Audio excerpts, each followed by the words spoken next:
irmãos, para a nossa aula de hoje, vamos continuar falando sobre a natureza da igreja. Hoje nós vamos tratar da primeira figura que o apóstolo Paulo usa.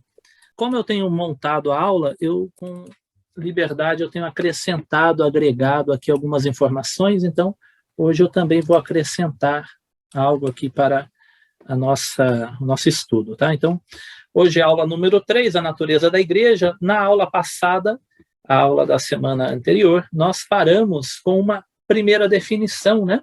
Então, nós falamos já bastante coisa sobre a igreja e chegou a um ponto de definição do que é igreja. Uma definição, é claro, partindo daquela situação ideal, né? E de lá é que nós vamos olhar e meditar nas práticas do que tem acontecido. Então, a definição foi essa daqui. Vamos reler a definição, como que o autor apresenta, né? Lembrando que nós estamos usando o Eriksen Millard, né? Acho que o livro está aqui, ó. Vou pegar ele aqui, só para os irmãos verem, se alguém, né? Não sei se alguém tem, é essa teologia sistemática que nós temos usado, Eriksen Millard, tá? Então, é o capítulo dele que eu estou tomando como base, mas aí eu tenho feito alguns acréscimos, conforme aparecem algumas novas informações, tá? Ele apresenta essa definição para a igreja. Então a igreja, ela é todo o corpo daqueles que, por meio da morte de Cristo, foram reconciliados de forma salvífica com Deus e receberam nova vida. Isso inclui todas essas pessoas, seja no céu, seja na terra. Embora universal em sua natureza, a igreja encontra expressões em agrupamentos locais de crentes que revelam as mesmas qualidades que o corpo de Cristo expressa como um todo. Então, a igreja, ela é universal. Vamos falar um pouco disso mais abaixo, tá? Então, a igreja, ela é internacional, universal. Ela está presente em vários momentos no tempo e no espaço, né? Então, a igreja está atravessando aí situações temporais e espaciais.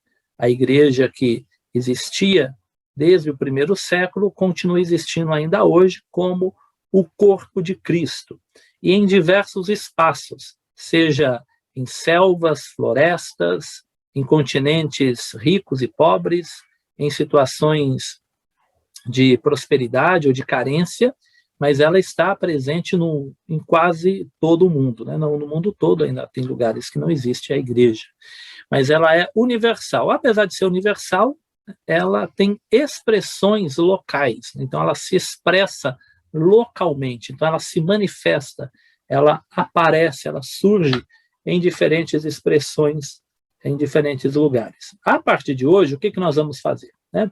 Nós vamos olhar as imagens que aparecem, principalmente nas cartas paulinas, tá? Existem muitas figuras para a igreja, mas nós vamos pegar 3 especiais que aparecem em Paulo, tá? Nós já vamos hoje estudar uma delas. Mas antes disso, eu quero fazer uma outra apresentação. Antes da gente pensar nas figuras que Paulo usa para a igreja, eu vou apresentar para os irmãos, assim, de um modo resumido, né, como que geralmente as teologias sistemáticas apresentam as características da igreja.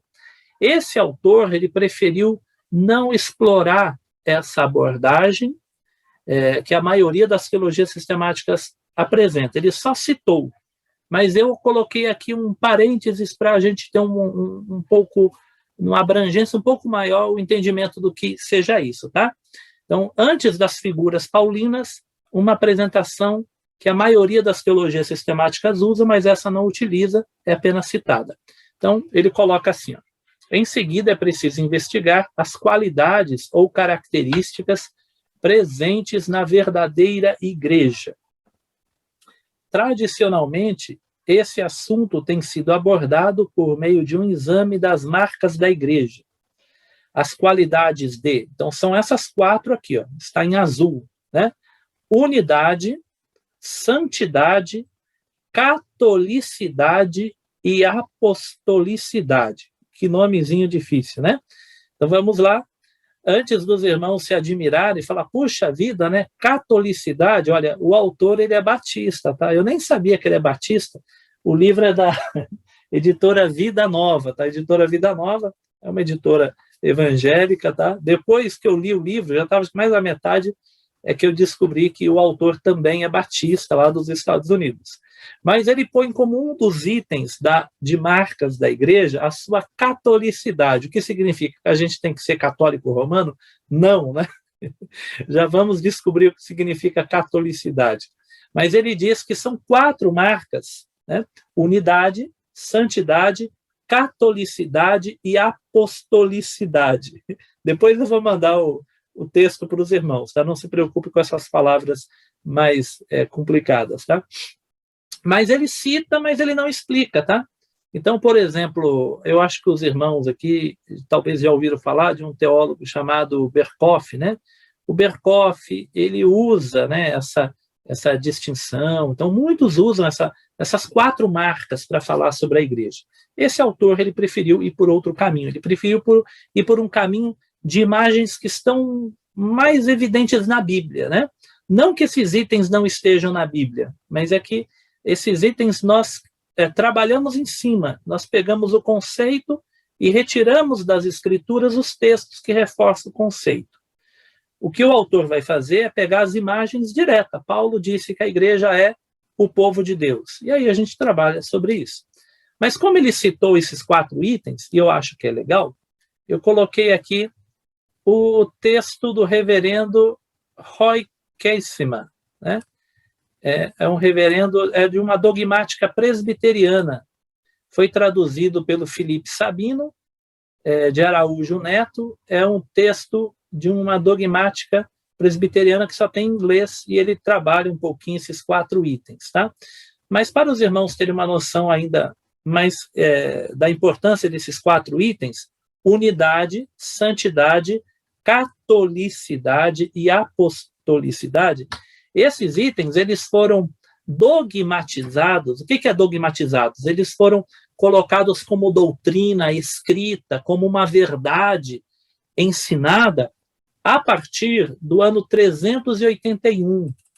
No ano 381, eu grifei aqui de amarelo, foi feito uma reunião, um tipo de assembleia, um concílio, tá? De vários bispos da igreja. Ele é chamado, e formaram um credo, uma confissão de fé, seria algo como isso, tá? Um credo é creio, tá? Credo em cruz, né? Lembra disso? Credo em cruz, creio na cruz, tá bom? Cruz credo, lembra disso? Cruz credo, né? Cruz credo é creio, tá? Os católicos usam muito a expressão, porque no meio católico usa muito latim, tá? Mas a palavra credo é creio. Então, credo é um tipo de confissão, é isso, tá? Então, tem um chamado credo niceno-constantinopolitano, que, na verdade, é da cidade de Constantinopla. E esse credo, ele tem a seguinte expressão. Ele é um texto longo, que fala do Pai, do Filho, do Espírito Santo, da salvação, e fala da igreja. O nosso foco é a igreja. Quando chega na parte da igreja, ele fala assim, ó, coloquei aqui em vermelho, ó, creio na igreja, e que igreja é essa? Creio na igreja una, santa, católica, apostólica. Então, igreja una, santa, católica e apostólica. Por mais que possa parecer que está falando, nossa, mas está falando de igreja católica, apostólica, então está falando da igreja católica exclusivamente, né? Não necessariamente, tá? Porque esse credo é um texto longo, depois os irmãos podem procurar na internet o credo, é fácil de achar o texto, tá? Esse credo, ele é aceito como uma declaração de fé por quais igrejas? Então, olha quais são as igrejas que concordam com esse texto. Então, esse texto, ele é aceito na igreja católica, ele é aceito na igreja ortodoxa, que é a igreja da região da Rússia, da Turquia e da Grécia. Ele é aceito, né, pelas igrejas ortodoxas orientais, de um modo geral. Então, a igreja ortodoxa, aqui definidamente, é a igreja que surgiu no ano 1054, no cisma que teve, ficou sendo a igreja bizantina, né? E depois ela foi ganhando as outras expressões existem uma variedade de igrejas ortodoxas orientais. Ela é aceita pela igreja anglicana, que é a igreja da Inglaterra. Ela é aceita pela igreja luterana da Reforma Protestante, e pelas demais denominações protestantes históricas. Aí aqui a gente entra os presbiterianos, os batistas, tá? Então, metodistas, congregacionais, episcopais. Então, na verdade, a maior parte do cristianismo aceita essa confissão de fé. Essa confissão de fé, esse credo, foi estabelecido em 381. Essa frase do credo, ela acabou sendo depois, nos livros, nas teologias sistemáticas, livros sobre a igreja, ele acabou sendo colocado como as marcas da igreja, né? Porque diz creio na igreja, que é una, santa, católica e apostólica. E agora eu coloco aqui um texto, que não é dessa teologia sistemática que eu estou usando, eu peguei no site chamado Monergismo, é um site muito bom, tá? De uma linha calvinista, tá? Tem mais textos de linha calvinista, mas é um site muito interessante. Você só tem que ter noção que ele tem um editorial que vai seguir a linha calvinista, né? E nesse site eu achei um texto muito legal desse teólogo, é um teólogo bem conhecido também, tem vários livros dele em português, né? Roy Kessima, né? E ele tem um texto que é curtinho a explicação, tá? Sobre esses 4 itens. O que significa dizer que a igreja é una, santa, católica e apostólica? Primeiro, una significa unidade, né? Significa a unidade da igreja implica que a igreja de todas as eras e de todas as nações e tribos é, na essência, essencialmente uma. Em sua essência, a igreja é uma. Então, pode ser Assembleia de Deus, quadrangular, presbiteriana, batista, tá bom? Luterana, católica, ortodoxa, tá? Pode ser igreja do século I, II, III, XX. A verdadeira igreja, que vai além da questão institucional, ela é uma, tá bom? Mesmo católico, por mais que alguns protestantes possam achar estranho falar, mas a verdadeira igreja é aquela igreja que tem essa experiência com Cristo, que faz parte do povo de Deus. Não se esqueça que o Martinho Lutero, que começa a reforma protestante, o desejo dele não era abrir uma nova igreja, mas era reformar. Não é revolução. Revolução você derruba tudo e faz uma coisa nova. Reformar, você conserta coisas, né? E mesmo na época do Lutero, do Calvino, havia uma esperança, ainda que depois se dissipou, de que a igreja iria se corrigir do que eles entendiam que deveria se corrigir, iria voltar a ser uma única coisa, tá? E nós temos aí, pelo menos, pensando assim, geralmente a história protestante, né, os historiadores protestantes, eles pegam uma grande mudança na igreja a partir do imperador Constantino, que seria lá pelo século IV depois de Cristo, né? Mas mesmo os historiadores protestantes, se você pegar lá pelo ano 300 e alguma coisa, tá? Então, 313, o imperador Constantino terminou com as perseguições aos cristãos. Mas é um outro imperador chamado Teodósio, que no ano 380 colocou o cristianismo como religião oficial. Então, muitos vão enxergar que a igreja ela se tornou parte do Estado e ela começa a se corromper. Mas só vai existir uma igreja institucional, que é a Igreja Católica, do século IV até o século XVI, né? E eram todos católicos, dentro da Europa Ocidental. E era o povo de Deus estava ali, né? Então, está muito além da questão institucional. Então, a igreja una é a igreja única que vai além da questão institucional. Igrejas institucionais tem várias. Tem Batista, tem Assembleia, tem Quadrangular, tem Batista do Povo, né? Tem um monte de igreja institucional. Mas uma das marcas da igreja é que ela é una, né? Essa percepção me foge. Somente Deus a conhece de verdade, né? Somente Deus sabe, na sinceridade de cada coração, quem verdadeiramente é devoto a Cristo, ao Senhor, ao Evangelho, né? Em cada lugar que se congrega para falar de Deus. Então, essa é a ideia da unidade. A igreja é uma, né? A igreja é uma. Quem inventou a institucionalização fomos nós, né? Mas Jesus em nenhum momento fez uma institucionalização e colocou uma plaquinha, né, chamada Primeira Igreja Batista da Galileia, ou Primeira Igreja Batista de Jerusalém, né? Não tinha isso, né? Talvez o João Batista fizesse, é brincadeira, eu penso pegando aqui o nome Batista, né? Mas, na verdade, depois, por necessidade, uma questão de necessidade, é que a igreja vai se institucionalizando. Os grupos que se reúnem precisam de uma organização, de uma institucionalização. Isso vai surgindo por necessidade, mas é uma criação nossa. Então, a gente poderia dizer que a verdadeira igreja, ela convive na institucionalização, mas ela vai além da institucionalização, tá? Mas essa é a ideia de una. Aqui tem alguns versículos, eu não vou ler, porque o nosso foco, eu vou manter o foco no autor que eu estou usando, tá? Aqui tem alguns textos que mostram a unidade da igreja, né? Por exemplo, Jesus disse que tem um corpo, né? O Novo Testamento, ele trata a igreja como um corpo, não são vários corpos. Não existe um corpo presbiteriano, um corpo batista, um corpo congregacional, um corpo luterano. Cristo tem um corpo, é um corpo, e ele é o cabeça, é uma metáfora, mas é um corpo.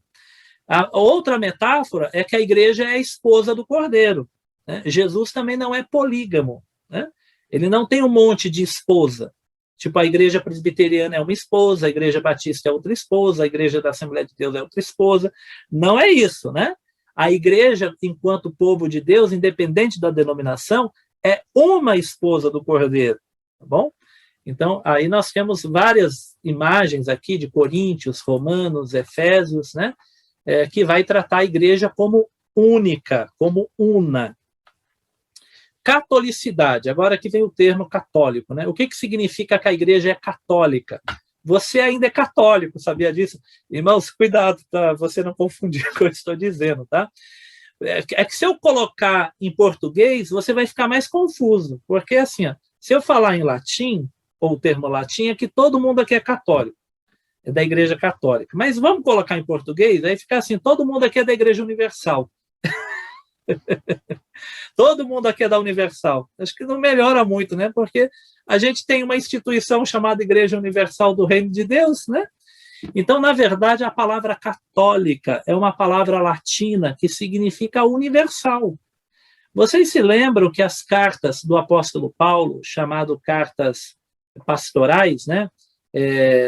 Depois nós temos as chamadas cartas universais, que é Hebreus, não é isso? Tiago, 1º, 2º Pedro, 1º, 2º, 3º João e Judas. Lembra que era chamado de cartas católicas? Tem Bíblia que te ensina cartas católicas, né? Porque a palavra católica significa universal. Qual que é a ideia? Que eram cartas dirigidas não exatamente para um grupo específico, mas para a cristandade de um modo geral, tá? Então, a palavra católica é uma palavra latina que significa universal. Então, a igreja do Senhor, ela é católica no sentido de que ela é universal. O autor aqui, ele traduziu, né, como internacional, mas eu coloquei entre chave aqui a palavra universal, porque a palavra católica, o sentido dela é de universal, tá? Então, a catolicidade da igreja implica que a igreja é internacional, ou seja, ela é universal, reunida de toda a tribo, língua e nação. Lembra do Apocalipse? Vocês se lembram das aulas do Apocalipse? Que várias vezes ele vê no céu a multidão de toda a tribo, nação e língua? Lembra que no Apocalipse ele diz que o Cordeiro comprou para Deus pessoas de toda a tribo, nação e língua? Lembra que lá no Apocalipse, naquela visão no monte, está pessoas de toda a tribo, nação e língua? Várias vezes no Apocalipse é apresentado a igreja como a composição de pessoas de toda a tribo, nação e língua. Significa que a igreja, a verdadeira igreja, ela não é segregacionista. A verdadeira igreja, ela não é preconceituosa e nem racial. É muito além de uma identidade nacional. Não é a igreja dos judeus, não é a igreja dos brasileiros, não é a igreja dos brancos, não é a igreja dos ocidentais. A igreja, ela é universal, pois ela deve aceitar e congregar pessoas de todo este universo, tá? De todo o planeta, pessoas de todas as tribos, nações e línguas podem e devem fazer parte da igreja. Então, a palavra católico aqui não é a instituição católica, tá? Da igreja católica, mas é no sentido dela ser universal. Tá bom? Uma observação, eu disse ali que esses 4 itens, eles foram dogmatizados no ano 381, tá? Mas eles já eram usados. Apesar de aparecer no credo, eles já eram usados pelos pais da igreja. Os pais da igreja são aqueles primeiros bispos depois dos apóstolos. Se não me engano, Justino, Inácio, alguns dos pais da igreja, eles já usavam esses termos, agora posso falhar quais eram eles, mas eles já usavam esses termos, se não juntos, mas espalhados, né? Falavam, por vezes, a igreja é una, a igreja é católica, e por aí vai. Aqui existem os textos também, olha, Romanos, Efésios e o Apocalipse servem de exemplo. Depois eu mando para os irmãos vão ver. Santidade. Então, a igreja é una, ela é católica, ela é santa. O que significa santidade? A santidade da igreja, objetivamente, né, implica objetivamente que a igreja é santa em Cristo, sua cabeça, e subjetivamente que ela é santa pela virtude do princípio da regeneração e santificação. O que significa dizer que uma das marcas da igreja é a santidade? A santidade nós temos de 2 formas a compreensão, tá? Cristo é santo, né? E se nós somos membros do corpo de Cristo, então nós somos santos em Cristo, por fazermos parte do corpo de Cristo. Essa santidade não está ligado aos nossos atos, está ligado à pessoa de Cristo, à nossa união com Cristo. É uma santidade conquistada pelo mérito de Cristo. Seria o fato do perdão que nos é ofertado nos tornar puros diante de Deus. É como a borracha que apagou os nossos pecados. O sangue de Jesus nos purifica de todo pecado, diz as Escrituras lá em 1 João. Né? Mas a santidade também acontece, não significa que a pessoa pode viver à vontade e fazer a partir disso tudo o que quer, não é isso? A Bíblia diz que o perdão acontece pela fé, pelo sacrifício de Cristo, mas as Escrituras também vai pedir para que esses que agora seguem a Cristo tenham uma vida digna do Evangelho, tenham uma vida virtuosa, tenham uma vida mais parecida com Deus a cada dia.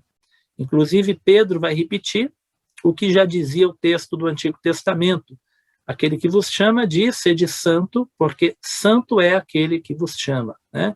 Sede santo porque o Senhor sou santo. Então, é a santidade que está presente também pela regeneração, que é o novo nascimento, e pelo processo contínuo de mudança de vida, de estilo de vida. Tá? E aqui nós temos vários textos também que falam sobre a santidade. Apostolicidade.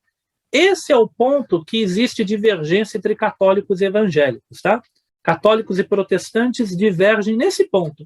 Não é nem no ponto de ser católico, tá? É no ponto da apostolicidade. O que significa que a Igreja de Cristo é apostólica, né?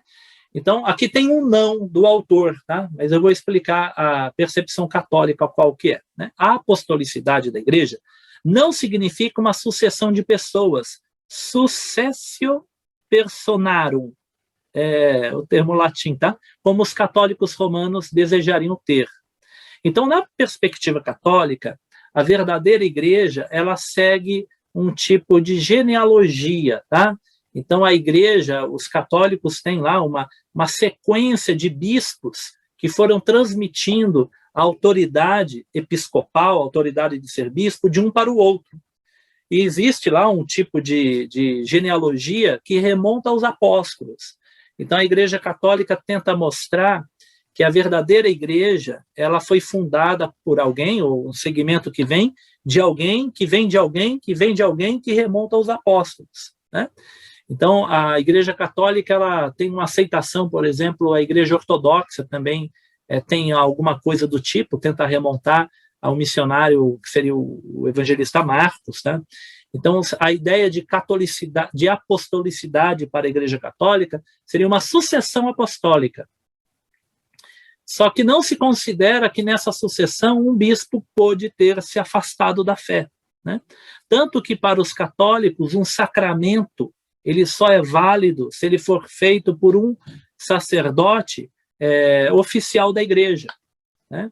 Então, uma celebração de um casamento, uma celebração de um batismo, qualquer um a Igreja Católica tem 7 sacramentos, qualquer um dos sacramentos católicos só vai ter validade, uma confissão, uma extrema-unção, se for feito por um sacerdote oficial, porque ele teria sido consagrado por um, que foi consagrado por outro, e vai tentar remontar isso à origem do cristianismo, né? Então, mesmo que seja uma pessoa de fé, né? Só que se ele não foi ordenado dentro da igreja, a Igreja Católica não vai considerar como válido, né? Pelo menos é assim que se entende. Já o pensamento protestante, ele vai entender que a apostolicidade não implica na sucessão da pessoa, mas é na sucessão doutrinária. Entende que é na continuidade do ensino apostólico que está a apostolicidade, né? Então, a Igreja Batista de Nova Jerusalém, os ensinamentos que nós estamos vivendo, praticando no nosso dia a dia, está conectado com os ensinos dos apóstolos? Se sim, a nossa igreja é apostólica, tá? Então, pensa-se não na sucessão pastoral, né? Mas pensa-se na sucessão da doutrina. Os ensinos que são feitos hoje, eles estão atrelados, ligados, eles comungam com os ensinos dos apóstolos. E aqui tem o texto de Efésios 2, 20 a 22, edificados sobre os fundamentos dos apóstolos e dos profetas, de que Jesus Cristo é a principal pedra de esquina, e aqui na qual todo edifício bem ajustado cresce. Então tem um texto aqui que fala que a igreja estava edificada sobre o fundamento dos apóstolos e profetas. A pedra angular é Jesus, mas sobre essa pedra estão os apóstolos, os discípulos, os primeiros profetas, que eram aqueles que deram continuidade à pregação de Jesus, né? Ou à pregação do reino de Deus, do evangelho e tal, né? A igreja, ela remonta a isso? Se sim, então ela tem a apostolicidade, ok? Aqui eu coloquei o link, tá? Esse site é muito bom, vocês podem investigar lá, tem bastante coisa legal nesse site.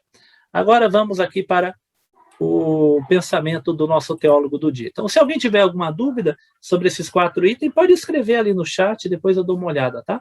Então, a igreja é unidade, tranquilo, né? Unidade que vai além das instituições.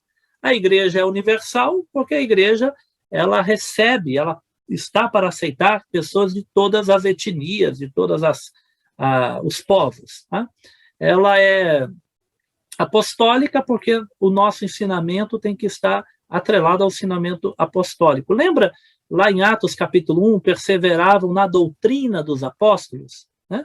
Perseveravam no partir do pão, nas orações, na comunhão e na doutrina dos apóstolos. Então é esse o sentido, tá? E santidade, né? Santidade, são esses os itens. Eu acho que é simples, né? Bom, então, esse autor, em vez disso, em vez do quê? De focar o trabalho dele nesses 4 itens, ele faz o quê? Ele passa a analisar as imagens que Paulo usa como referência à igreja. Embora haja um grande número de referências, esse 18 aqui, irmãos, esse 18 aqui não é 18 referências, tá? É da nota de rodapé. No final do curso, eu vou mandar para os irmãos o texto completo e aí tem todas as notas, tá? Eu não quis tirar porque depois vai aparecer as notas, tá? Se você juntar tudo, né, você tem as notas de rodapé do texto, tá? Então, embora haja um grande número de imagens, examinaremos 3. Então, nós vamos focar em 3 imagens. Alguns teólogos, aqui está citado um, que eu não me aventuro a falar o sobrenome dele, se alguém quiser falar, ó, eu só vou falar o primeiro nome, tá? É Arthur W, pode ser? Porque eu não vou conseguir falar esse sobrenome aqui, vai ser muito difícil. Mas vamos lá, é Arthur W, esse autor aqui, e alguns outros teólogos, eles enxergam que Paulo parece priorizar por 3 figuras sobre a igreja. Vale lembrar que boa parte da teologia do Novo Testamento está baseado no pensamento paulino, né? Então, Paulo é um dos que mais vai trabalhar essa noção de igreja. Nós vamos ter em outros livros também, mas em Paulo é onde existe mais fundamento. Se você olhar lá em cima, as citações, a maioria está em textos paulinos, tá? E Paulo recorre especialmente a essas três figuras, que está aqui em azul. Hoje nós vamos estudar só a primeira, tá? Então nós temos aqui, ó, vou colocar aqui, ó, número 1, povo de Deus. Número 2, corpo de Cristo. Número 3, o templo do Espírito Santo. Então nós vamos ver essas três figuras usadas por Paulo para descrever o que é a igreja. Então a igreja como povo de Deus, a igreja como corpo de Cristo, a igreja como templo do Espírito Santo, né? Vale lembrar que isso parece ser uma coisa frequente do pensamento judaico e cristão, né? Se vocês repararem, do Antigo para o Novo Testamento é muito difícil ter definição de conceito, né? Por exemplo, a Bíblia fala de Deus de Gênesis ao Apocalipse, mas em nenhum momento tem a definição do que Deus é, né? Então a Bíblia fala um monte de coisa, reino de Deus. E Jesus falava de reino de Deus para lá, para cá, a parábola do reino de Deus, mas você não acha nenhuma definição do que é reino de Deus.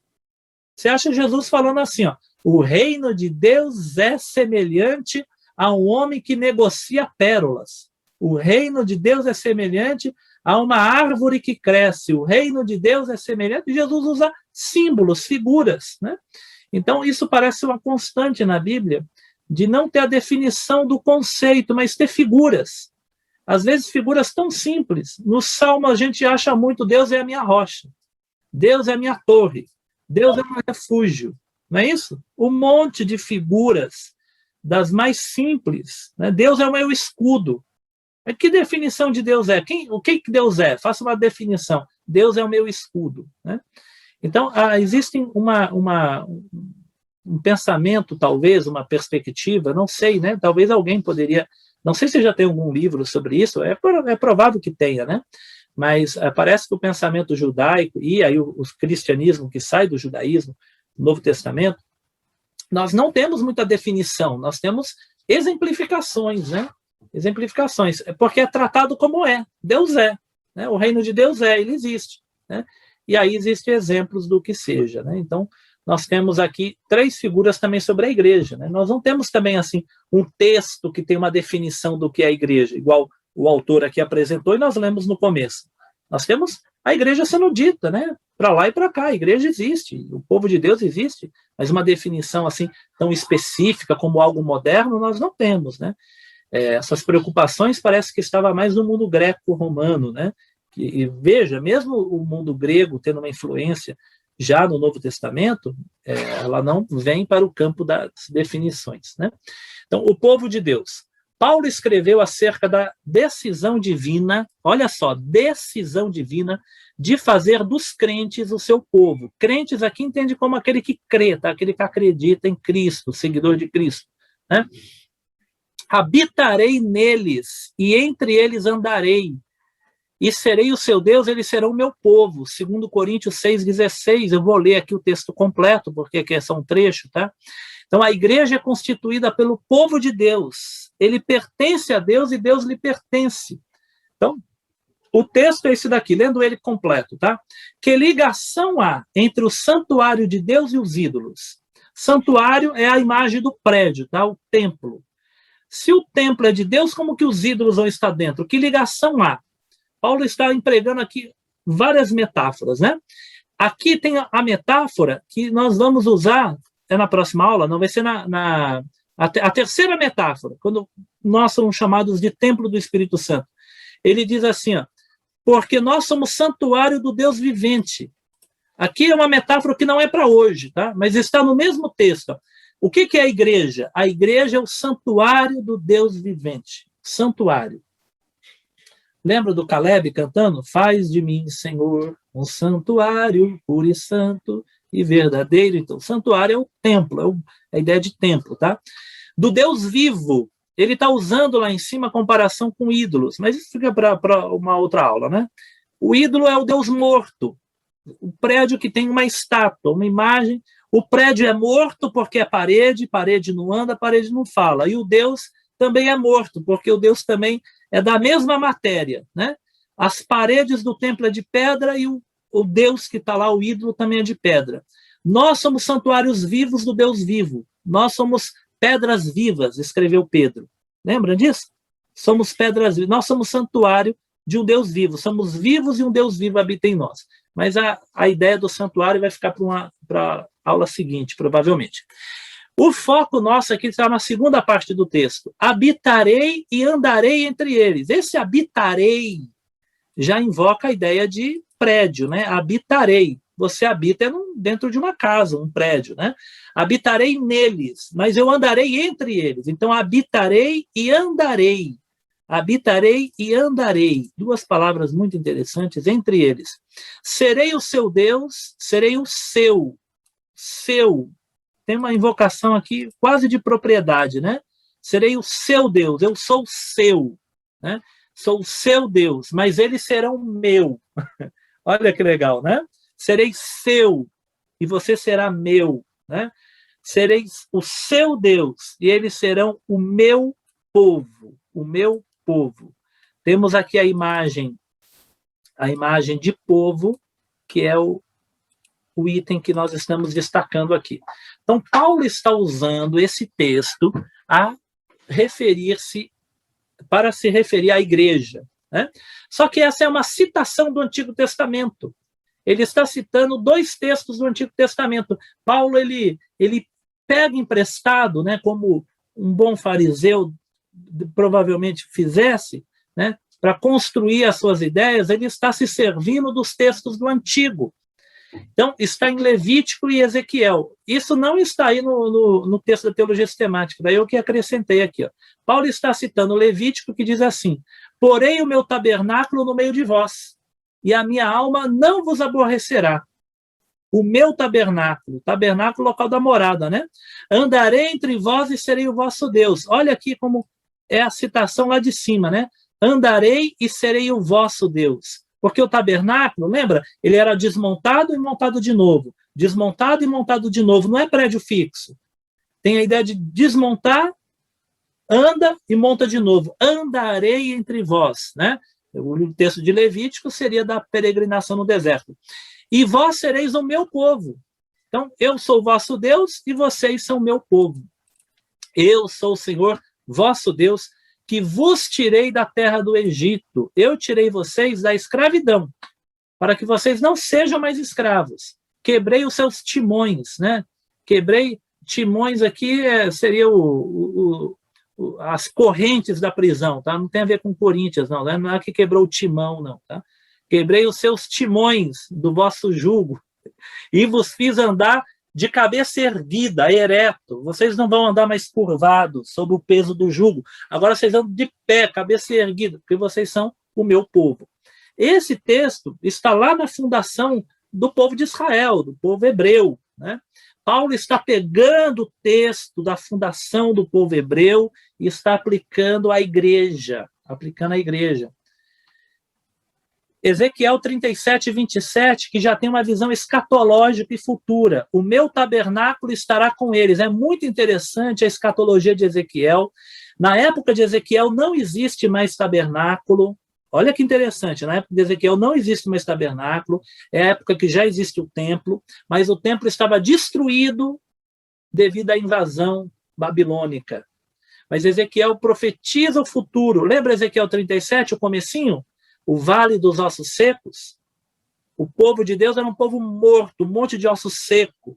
Mas diz que ele profetiza, os ossos se juntam, ele diz que formou um exército numeroso, mas ainda não tinha vida. Enviarei o meu espírito e entrará neles, eles serão o meu povo. Então, o povo de Deus que estava morto, exilado, afastado, seria restaurado, mas curiosamente ele não usa a imagem do templo, mas de novo usa a imagem do tabernáculo. O meu tabernáculo estará com eles, eu serei o seu Deus, eles serão o meu povo. Só por curiosidade, né, em João capítulo 1, quando diz que Cristo se encarnou e habitou entre nós, se não me engano é o versículo 12, o termo grego é tabernaculou, Cristo tabernaculou e habitou entre nós.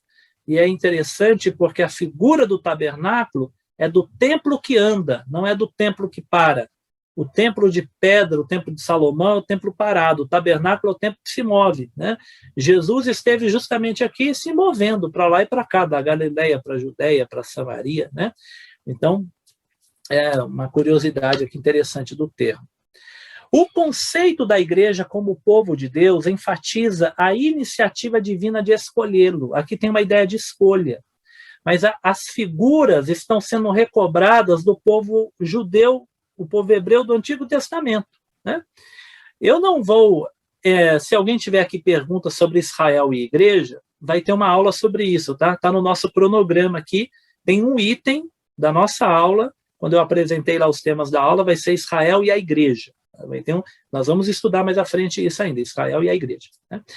Mas o que eu quero mostrar aqui hoje é que está sendo pego lá da criação de Israel, os termos é aplicado também à igreja. Assim como Israel não era um povo quando Deus escolheu, mas Deus fez do povo, porque Deus chama Abraão, tira Abraão de Ur, né, da região da Suméria, da Mesopotâmia, para que ele fosse para outro lugar e começasse um novo povo, separado de Ur. A cidade de Ur, na Suméria, era uma das maiores cidades da época, uma grande metrópole. Ia começar uma cultura nova, um pensamento novo. Deus estava separando eles de Ur para começar um novo povo. E Deus chama Abraão para formar esse povo. Deus não pega um povo existente, mas um povo que vai vir a existir, que serão os filhos de Abraão. Na época de Moisés, esse povo estava escravizado. Deus liberta esse povo através de Moisés, e depois da libertação é que nós lemos esse texto de Levíticos, né? Primeiro liberta, e depois faz aliança no Monte Sinai, né? Então, Deus cria, está na origem, na formação do povo, e está na libertação do povo hebreu. E faz a aliança, um acordo com esse povo, e diz, agora esse é o meu povo, e eu sou o seu Deus. Essa noção está sendo trazida para a igreja, tá? Com uma diferença, a diferença da questão étnica, tá? A grande diferença vai estar na questão da etnia, da questão étnica, porque o povo judeu está ligado à constituição, uma formação, Deus forma esse povo no chamado Abraão, guiando Abraão, e depois na libertação da escravidão. Só que tem uma questão étnica, porque são os hebreus os filhos de Abraão. Paulo está aplicando à igreja no sentido da igreja também ser um povo escolhido, também ser um povo formado, algo que vai além da sua iniciativa própria, mas é algo que vem da escolha divina, Deus toma a decisão, só que agora não está ligado a uma questão étnica, no sentido de ser filho de Abraão. É a sequência, tá? Entre os textos do Antigo Testamento, Israel é identificado como povo de Deus, nós temos vários deles, um deles é Êxodo 15, que vai chamar Israel de povo redimido. É mais um termo que vai aparecer no Novo Testamento para o crente, né? Está escrito aqui em Êxodo 15, no teu amor guiaste o povo que redimiste. Redimir ou remir é comprar alguém que está aprisionado, é você resgatar. Lembra do resgate, né? Nós já estudamos isso na nossa igreja, a ideia de resgate, a ideia de remissão, lá na história de Ruth, né? Nós temos bem a ideia, alguém que fosse feito escravo, o parente remidor, ele poderia comprar essa pessoa, ele paga o preço, tira a pessoa da escravidão, agora ele foi comprado, ele foi remido. O povo lá de Israel, ele é chamado de povo remido, porque era o povo escravo do faraó, e agora Deus os resgata com braço forte, com Moisés, com a libertação toda que estava acontecendo. Aqui, na sequência, diz, o teu povo passaste, né? Quer dizer, os povos inimigos ficaram com medo até que o teu povo passaste. Aí nós temos aqui no finalzinho, ó, eu vou mudar aqui para cor azul, até que passaste este povo que adquiriste, povo adquirido por Deus. Olha como esse termo vai aparecer em Tito e em Pedro. Eu não coloquei aqui, estou lembrando agora, tá? Em Tito diz que Deus, diz que a igreja é um povo de propriedade exclusiva de Deus. Adquirido, povo adquirido, comprado. Pedro vai dizer a mesma coisa. Nação santa, povo adquirido, adquirido. Deus compra, pega, toma para si.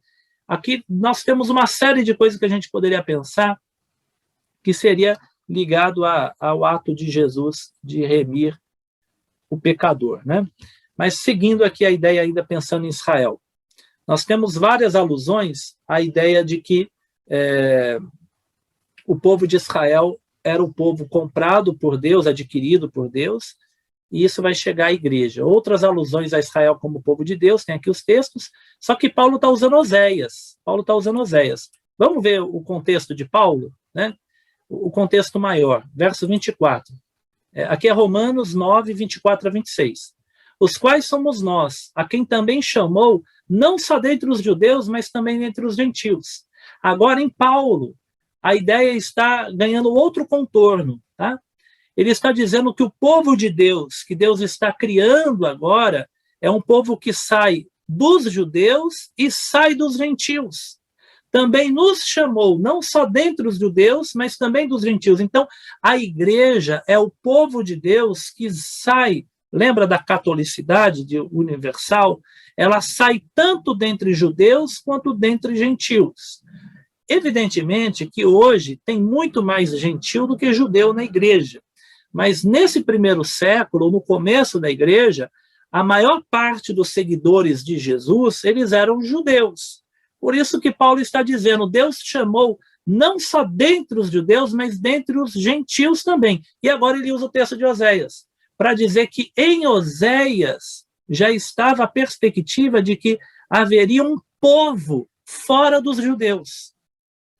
Olha só o texto que ele pega de Oséias.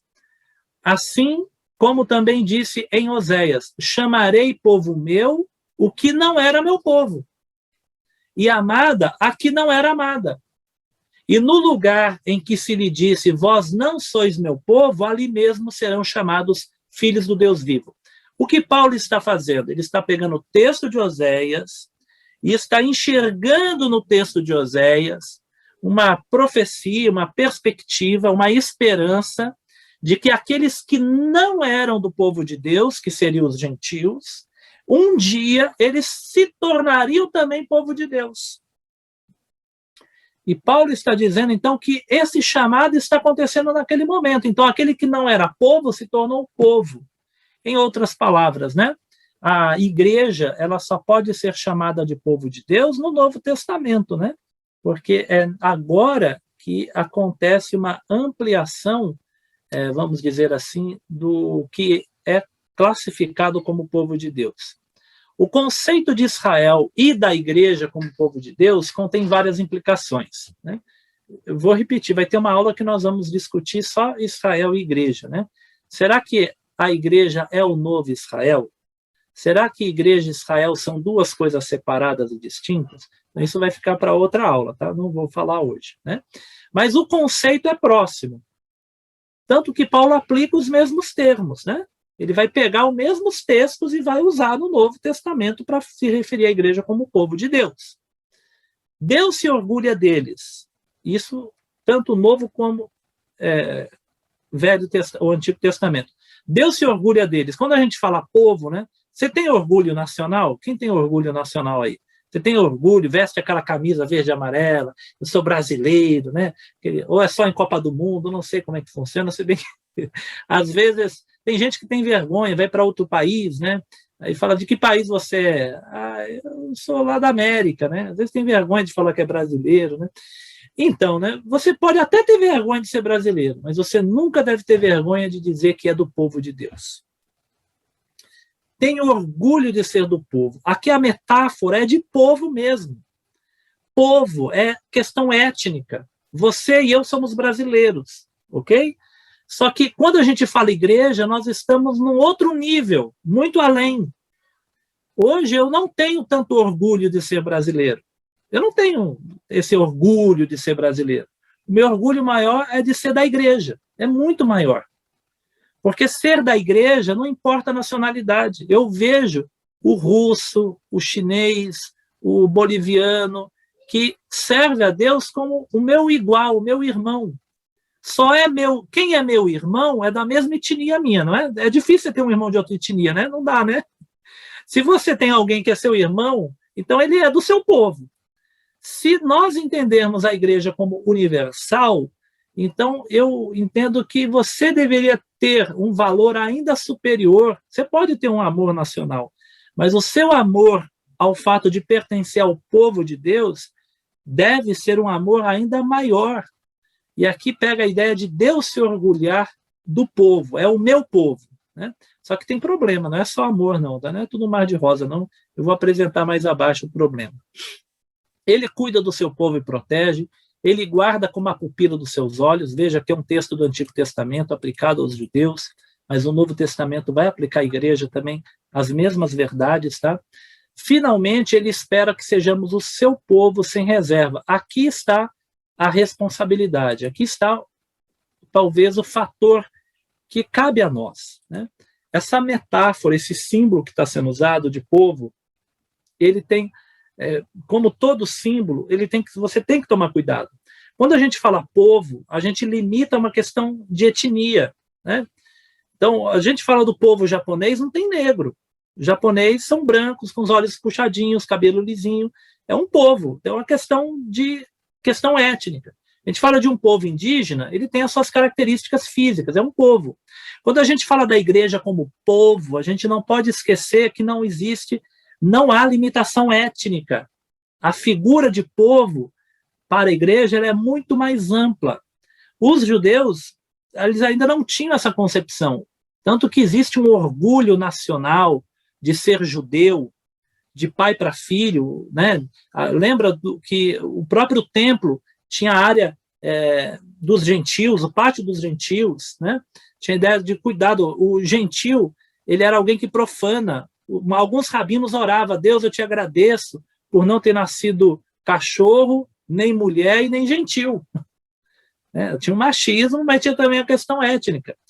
Os judeus, lembra do Antigo Testamento, aqueles incircuncisos, né? É como se fosse um palavrão, né? Lembra lá de Davi e Golias? Quem é esse incircunciso para vir desonrar o nome de Yahvé, né? Então, aquele que não é da comunidade judaica é do outro povo, um povo estranho, um povo pagão. Então, tem uma questão étnica lá, mas que a igreja, pegando o termo de povo, isso tem que ser quebrado na questão étnica, né? Mas eu quero ainda focar um pouquinho aqui na questão da santidade, tá? O povo, quando Israel se torna, não que se torna, porque a partir de Abraão já existe a construção do povo, mas a aliança com o povo de Deus do Antigo Testamento é estabelecida no Sinai, no Monte Sinai. É lá que é entregue os mandamentos, tá? É curioso que primeiro Deus liberta, depois eles estabelecem uma aliança. Isso é uma ação de graça, né? Primeiro a libertação, depois vem a aliança. Mas, a partir do momento da aliança, esse povo estava concordando em receber Yahvé, receber Deus como seu Deus. Então, eu concordo, a partir de agora, eu sou o povo de Deus, e Deus é o meu Deus. Aqui é uma aliança, é um acordo. A partir desse momento, a minha vida deve se dedicar a esse Deus. Aqui nós temos um exclusivismo. Deus, ele é exclusivista no sentido de que não divide a sua glória com ninguém. E nós temos na história de Oséias uma exemplificação do que acontecia. Oséias e Gomer. Eu separei aqui, esse item aqui é extra, tá? É do livro Quem é Quem na Bíblia. Tem um livro muito bom, Quem é Quem na Bíblia Sagrada. Ele conta todos os personagens da Bíblia, né? Então, qual que é a história de Oséias? Oséias é um profeta que, além de falar, ele iria, na sua vida, exemplificar a relação de Deus com Israel.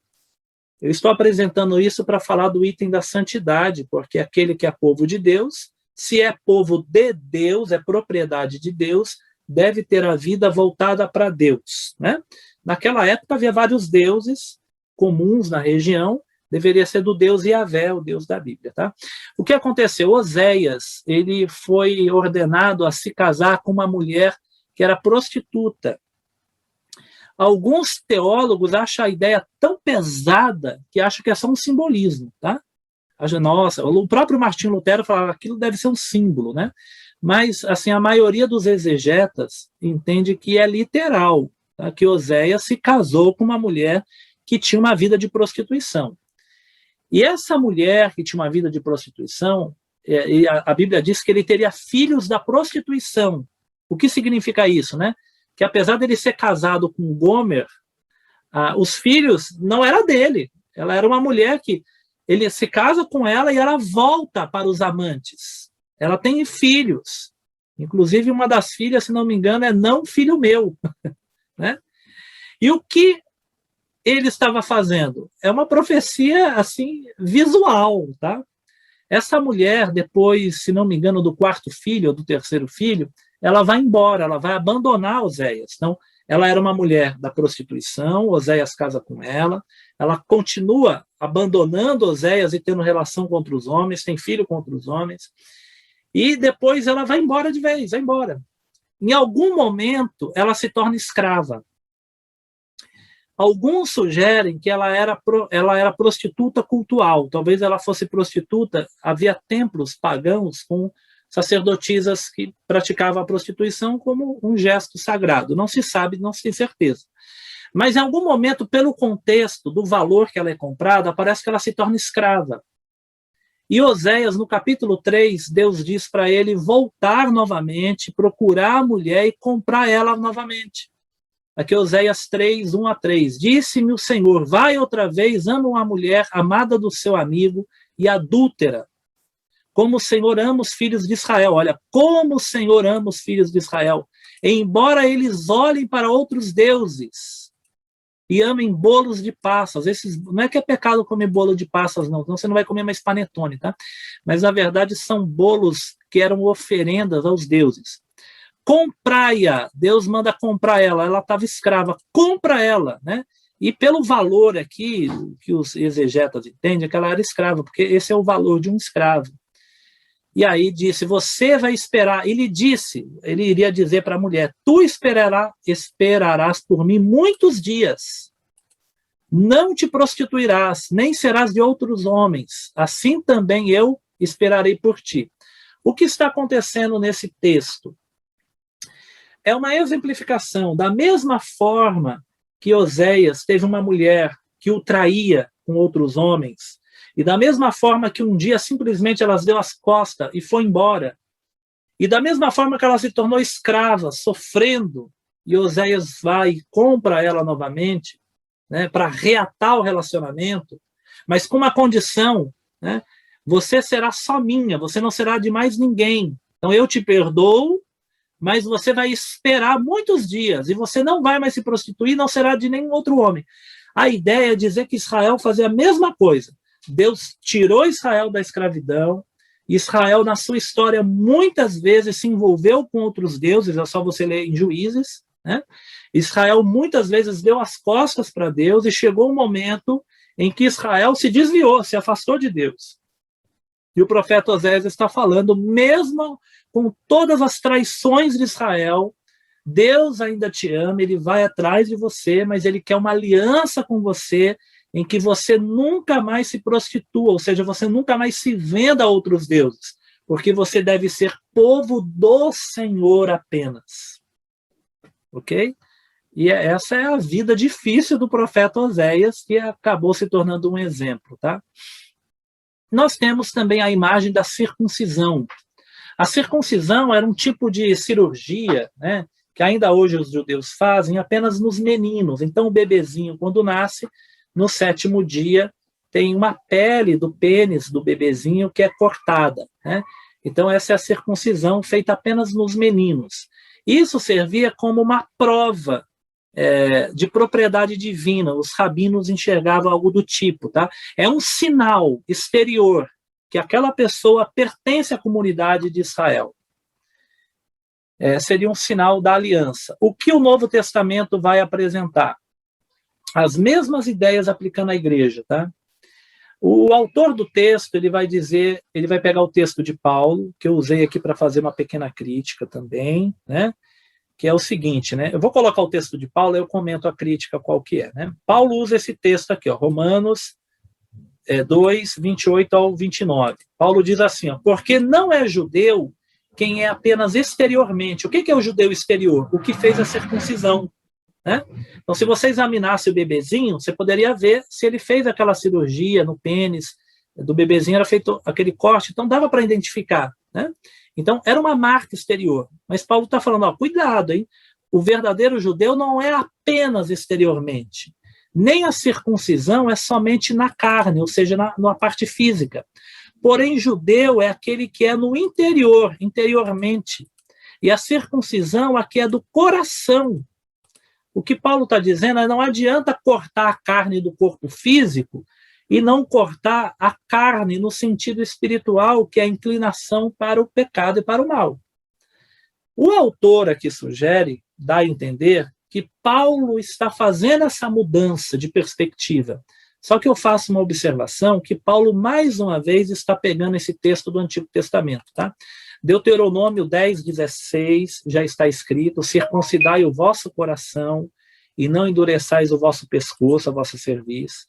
Deuteronômio 36 está escrito também a mesma coisa. Jeremias 4:4 está escrito também a mesma coisa. Circuncidai-vos para o Senhor, circuncidai o vosso coração, aos homens de Judá, né? Então, Paulo ele pega uma verdade que os judeus já conheciam. Então, em algum momento no judaísmo do Antigo Testamento, também se teve a perspectiva, sem abandonar o nacionalismo de eu sou judeu de nascimento, mas a ideia é que não bastava. Por isso a palavra também é importante, quando ele diz, ó, não é judeu quem é apenas, somente, né? Então, a ideia é, o verdadeiro judeu, ele tinha que ter a circuncisão, que é o ritual, mas não adiantava o ritual sem uma postura de coração. Por isso que os profetas vão condenar o culto mecânico e vão dizer que o culto tem que ser sincero e de coração. É algo parecido com o batismo. E aqui eu tenho uma maior liberdade de falar isso, porque esse é o pensamento batista também, tá? O batismo, ele não salva ninguém. E o batismo não lava pecados, né? A perspectiva, uma das perspectivas protestantes que os batistas aceitam, né? Na Assembleia de Deus também se aceita, tá? É que o batismo é um ritual externo. Ele é uma confissão pública, mas a transformação acontece no interior, é no coração. Não é a água física que lava a pessoa do pecado, mas é o sacrifício de Cristo. A igreja, o batismo seria aquilo que deu lugar à circuncisão, seria um sinal do povo de Deus. Tá?